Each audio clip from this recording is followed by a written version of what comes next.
Here we go. Zero books. I think I love you. You are always giving me such content to talk about.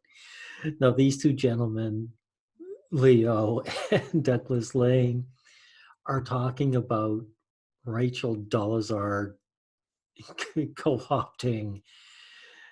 She just called herself. She had black heritage, and she was lying. And Elizabeth Warren said she was Cherokee. They're obviously white women. And so we'll have to see what these guys have to say about it. So it's still ongoing. It's not the story. It is a narrative. And so this element continues to be told about what race is. And I think what both Elizabeth Warren and Rachel Dolezal both did was called into question what we think of as race, because they were attempting to prove themselves as a race that they were demonstrably not. And that was the thing, is that when Elizabeth Warren did do the DNA. Oh my God, call into question. They only are calling it into question because they're women, and you guys don't want to ever say, call them out. They lied about it. And it shouldn't make you question anything. You just say, hey, these two women are liars. And apparently there was some evidence of Cherokee heritage. Yeah, like 0.00. Yeah, exactly. A little bit more Cherokee heritage. Yeah, none. Progressive politics. Quite. So but this challenged, and this is why I think there was such a huge blowout on, and why we absolutely, and I think that the response should have been to both Elizabeth Warren and Rachel Dolezal. We should have been listening to African American people, and we should have been listening to people who are of the Cherokee name. Yeah, you can't just say these women are lying. You got to try and derail it to somebody else. Let's talk about somebody else's narrative. Let's not just say these two women were lying. Nation on both of these standards, because this is their narrative, not ours, and it is not Rachel Dolezal's narrative, and it is not Elizabeth Warren's narrative.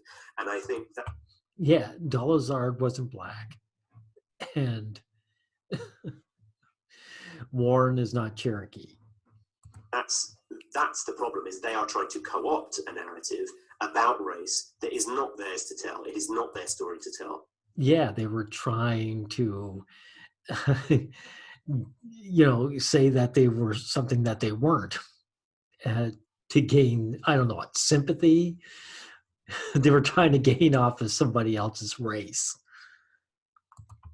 And that's why I feel, I do feel Dolezal should have lost her job as NAACP, definitely. Whether because you could have a white lecturer teaching African American studies, or you could have a Japanese or a Chinese person or an Indian person teaching these. If they are educated and they are respected in their field, there's no. What's with all the song and dancing? She lied, bold-faced, and I could see why you'd want to see her canned.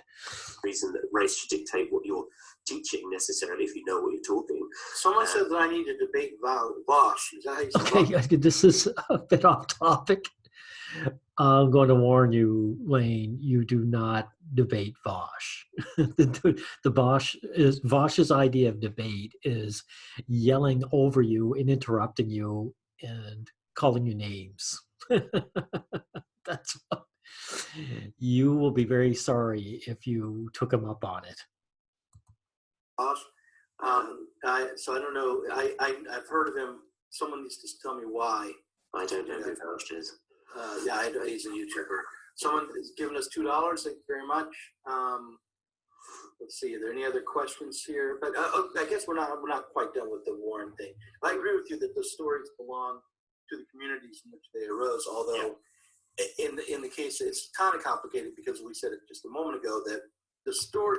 It's not complicated. These two women lied. You guys can't call them out on it. There's nothing complicated about this. the story of race was really imposed upon a Yes. group of people, and now it's, I think, they're How so? If a black man says he's black, he's not. That's not imposed on him. He's telling you he is. liberation struggle to change that narrative and use that narrative Indeed. for their own emancipation. But I don't think that that's the only way that people of color will be able to emancipate themselves. But I do think that's an important part of it. And I agree that I'm not in any position to decide who is a person of color or not. Exactly. But it's Despite the fact that I am. You are, yeah. I forgot. But it is. I think it's a very. It sort of sums up that's why I use it in the introduction. Is it like this? Because it's about perception, right? And that's essentially what I'm talking about as narrative. Narrative is how we tell the story. I love our this. perception, how we, So women can object to men claiming to be women because it's not their narrative. Big question. perceive the world. Thank you, Shane Shane Hopkins. has a good question for us here. I think we may be sunk.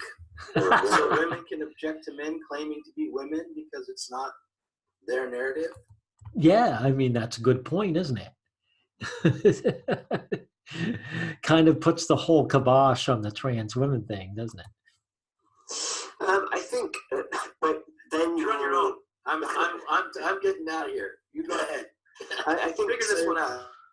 So, Yeah, figure this one out. This is, how can you be PC about this? I mean, yes, men can object. Doesn't mean they're right, but so you can object, and many men do. Hold it now. First of all, why are you just saying men? When obviously a lot of women, it's mainly women who object to it, to men, trans women into women. They're the ones who don't want men calling themselves women.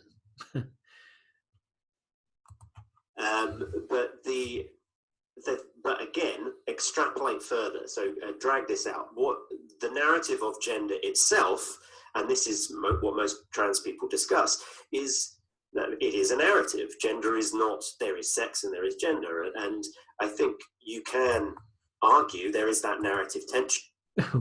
When men trans into women, they're not just talking about gender. They're saying they're the female sex. As far as they, And I don't really ever think that'll go away. But the story of men or women as the narrative is dictated to us as the story of men or women, and that's the point. This is exactly what we're saying about Dolezal and Warren. Is that these are narratives that are imposed upon a people, whether it's men or women or African Americans or the Cherokee Nation. We have imposed narratives of, the Trail of Tears or slavery or historical. again, if a black man says he's black, that's not being imposed on him. That's him telling you who he is. So, I mean, back to Warren and that they were actually claiming to be something they're not. Called gender subjugation and pay differences and all these sorts of things. So that is part of the narrative, as much as saying, well, you can't be a woman because you've got a penis or you weren't born a woman or whatever else. So these are different elements to one broader narrative. And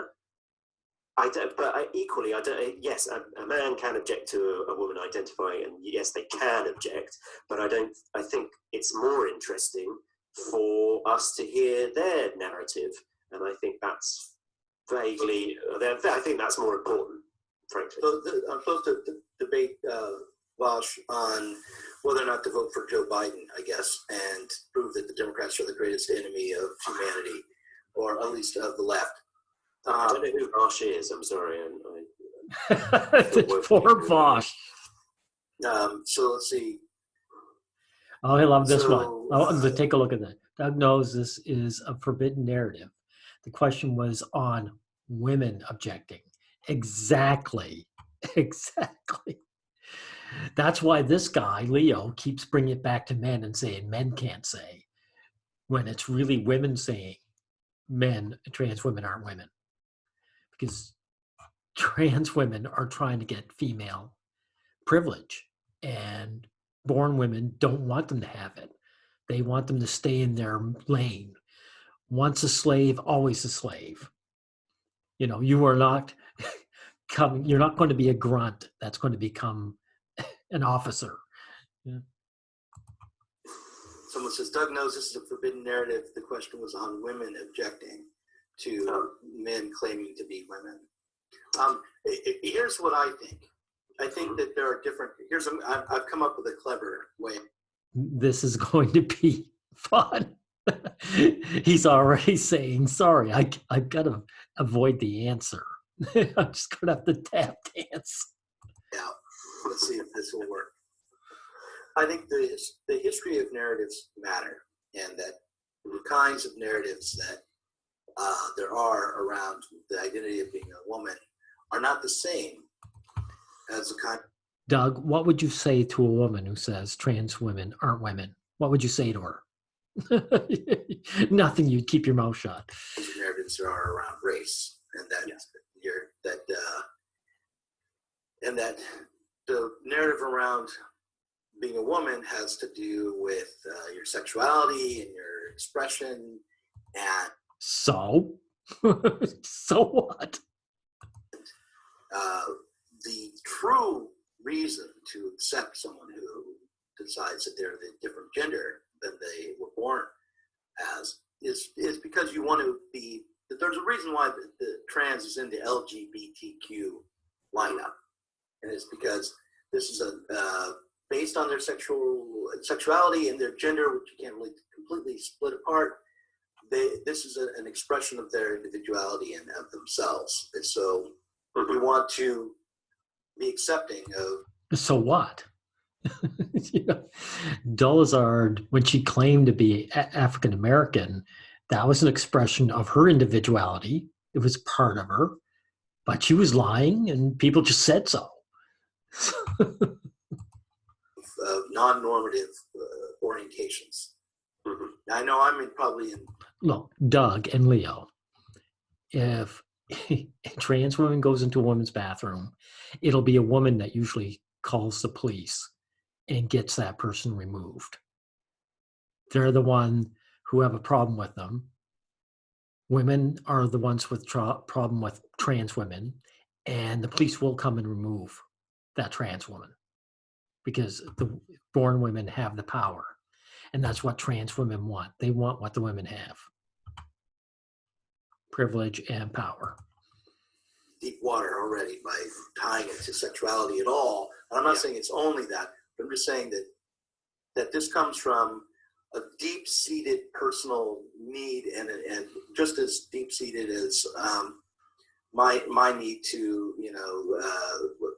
be a straight guy. I can't get away from it. So I hope. What if you're a white guy who feels like he's a black man? He's a black man in a white man's body. I mean, I have nothing against the trans women. It's just these double standards you guys are showing. The women have a problem with trans women, and you guys have to dance around it all the time. I think this is all I need to show about this kind of affairs.